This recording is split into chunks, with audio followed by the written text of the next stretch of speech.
এগেনস্টে নিপুণ আমি পার্সোনাল ডিফিকাল্টিদের জন্য আজকে করতে পারছি না, আগামীকালকে ইনশাল্লাহ।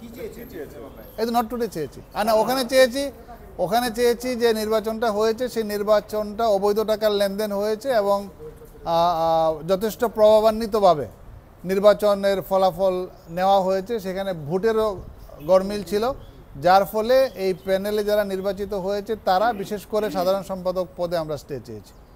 আচ্ছা, নিপুণ আক্তার তো ওই কমিটিকে মেনে নিয়েছে, ফুল দিলেন, ফুলও দিয়েছে, এখন কি এমন ঘটনা ঘটলো যে সে এখন এসে বলছে যে? দেখেন, ইলেকশনের পরে অনেক কিছুই ঘটে, ইলেকশনের পরে ইনস্ট্যান্টলি সে হয়তো এটা করেছে, মিডিয়া যেহেতু আসছে অস্বীকার করার কোনো সুযোগ নেই, কিন্তু যখন সে রেজাল্টের পুঙ্খানুপুঙ্খানু বিষয়গুলি দেখেছে তখন দেখা গেছে যে এখানে অনেক ডিফলকেশন হয়েছে। আপনি দুই পক্ষই নাকি আপনার কাছে আসছে এই মামলা? না, প্রশ্নই আসে না। আচ্ছা, গতবার আপনি জায়েদ খানের পক্ষে লড়েছিলেন? না, আমি জায়েদ খানের পক্ষে লড়ি নাই। গত বছর আমি যেটা লড়েছিলাম সেটা হচ্ছে ওখানে জায়েদ খানের বিপক্ষেই ছিলাম আমি, কারণ ওখানে ওই যে 140 জনকে বাদ দিয়ে দিয়েছিল, সেই 140 জনের পক্ষে আমি ছিলাম, যে জায়েদ খান যেটা বাদ দিয়েছে তাদেরকে বাদ দেওয়াটা বেআইনি ছিল, সেইটা আমি রিড করে তাদের পক্ষে ছিলাম, যাতে তাদেরকে সদস্যপদ ফিরিয়ে দেওয়া হয়।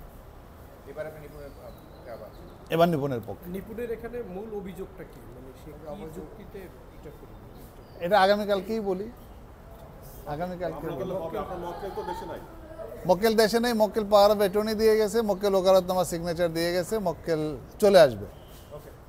মক্কেল আসলে